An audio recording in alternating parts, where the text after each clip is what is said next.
Bond. James Bond. What's going on, guys? We're talking Spectre, so welcome to Think About It Reviews.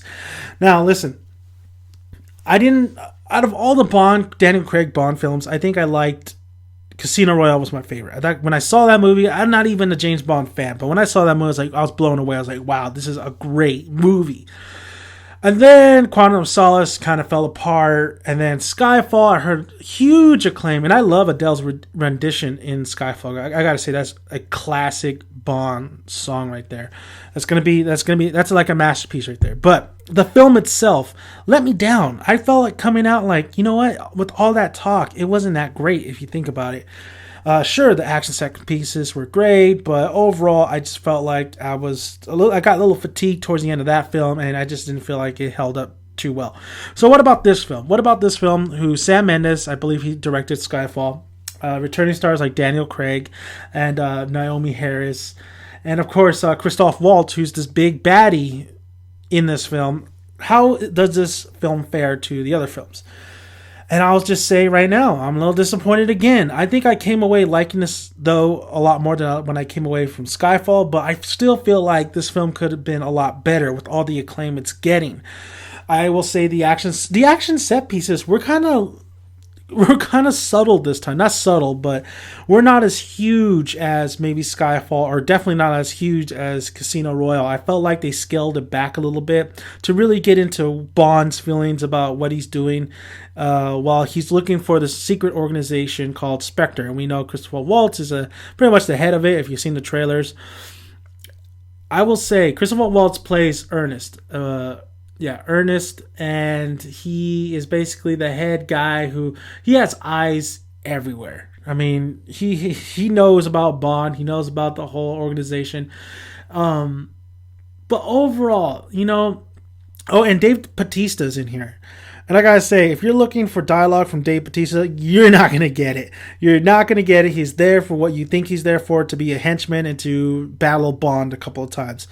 I will say the humor is pretty good in this film. I felt like the humor was, when Bond actually made little jokes. And I gotta feel bad for Q. Q, whatever Bond says, Q has to do.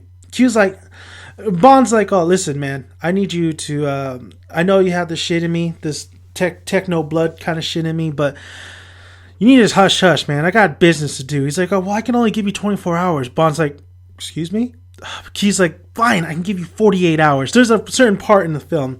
But Q is just like, I feel bad for Q, man. So Daniel Craig does another good job as Bond, though. I really do. He sells the point that he's James Bond. He sells the point of a serious James Bond. I remember hearing Mr. Sunday movies, and they said, what would happen? Daniel Craig battled all the Bonds. You had Sean Connery Bond, Pierce Brosnan Bond, and all the other Bonds. And Daniel Craig would destroy all of them. Because Daniel Craig is more ruthless and just more, definitely, he's an assassin. He's a true assassin in every sense of the word.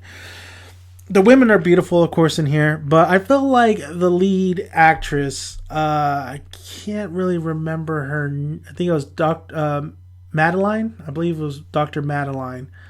Dr. Madeline in this film. I felt like she could have done a little bit more. I did like the little twist, not a little twist, but a little kind of like, oh yeah, she's just tagging along, this and that. She's gonna be captured and stuff, and she is, but she could handle herself a little bit. But I did like that kind of inside joke there, like when people think that a woman is like so weak they need to take care of 24 hours. So she did enough to not be labeled as that, but I felt like she didn't do enough to be considered a great female character in a Bond movie. I feel like Mission Impossible does a phenomenal job in that aspect. And you know what? I'm starting to feel like the recent Mission Impossible movies are being a lot better than the Bond movies themselves. Yes, Mission Impossible movies are still ridiculous and they're like, no way, but there's something about them. They're well directed. This film, I gotta say, this film, Spectre is well directed. I felt like everything, you could see everything clearly. You could see all the action sequences clearly. Landscapes, design, production was beautifully done. I felt like the pacing was fine, but there was a lot more talking than I thought there would be. And what they were talking about, I didn't necessarily really care about. I would just want to see Christoph Waltz in here. And Christoph Waltz, if you're expecting a lot of Christoph Waltz and you're expecting his enthusiastic acting ability like in Django, or That's a Bingo, Inglourious Bastards, or even Big Eyes, don't expect that in this film. I felt like Christopher Waltz was so underused in this film. I felt like there's like, oh, he has a fantastic voice, he looks fantastic, he's not a fighter. I don't need him to be a fighter, but intellectually, he's smart, but sometimes he didn't make us. There was one particular scene where, like, you're so smart and you know everything that's going on, but you allowed this to happen. What the hell, Christoph Waltz? What the hell? I just feel like his character just didn't get the proper treatment that he should have, and I think it was a little bit. He doesn't come in until later on, so I think it's just the fatigue, or just he comes in way too late in the film where you have enough reason to care what he does, and he doesn't really have that big over performance. He just really has he scales it down, which I think Christoph Waltz works better with definitely a Quentin Tarantino, and he's able to just really bring something out of the character. So I felt like they kind of really just held him way too back in this film. Also, you know what? But I will say those cars are sweet. Bond's car is pretty sick. I did like the joke about Q in there as well. There's a lot, like I said, the humor is really great. The overall, this film, the ending's a little. I don't know how I feel about the ending. I felt like it was definitely not that big of a satisfaction come ending. That's just me, though. I think that's just me. I wasn't as satisfied with the ending, honestly. Other than that, really, that's really all I have to say about Spectre. I mean, is it a film that I would go watch 1,000 more times? No, it's not. I mean, I'll be quite honest with you. I'm not that big of a Bond fan. But you know what? I loved Casino Royale. I thought that was a fantastic Bond film. And I do like some of the Pierce Brosnan ones. And everybody loves GoldenEye, right? The game, Nintendo 64. Everybody loves that. But with this Bond film, I felt like it definitely had a lot of elements to work with, and it definitely got a lot of elements right, but it felt like this film was held back a little bit, and I felt like it didn't necessarily.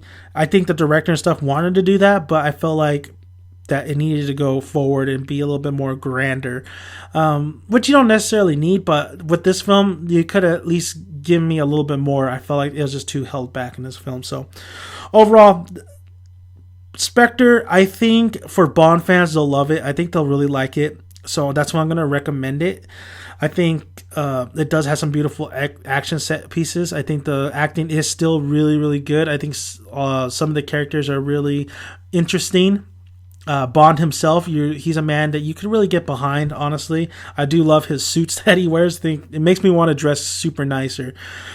And overall, the film the film is good. The film is good. It's just when you talk about a Bond film nowadays, you expect it to be grander and more fantastic. And I felt like it didn't reach that point. So that's why, but I still recommend it. And I think it's not better than Casino Royale. I think Casino Royale is number one, but I think it's a little bit better than Skyfall, because Skyfall did have a lot, or it's right there. It's like even between this and Skyfall, because I think Skyfall had a lot of things as well that really was really cool, but it fell apart a little bit to me as well.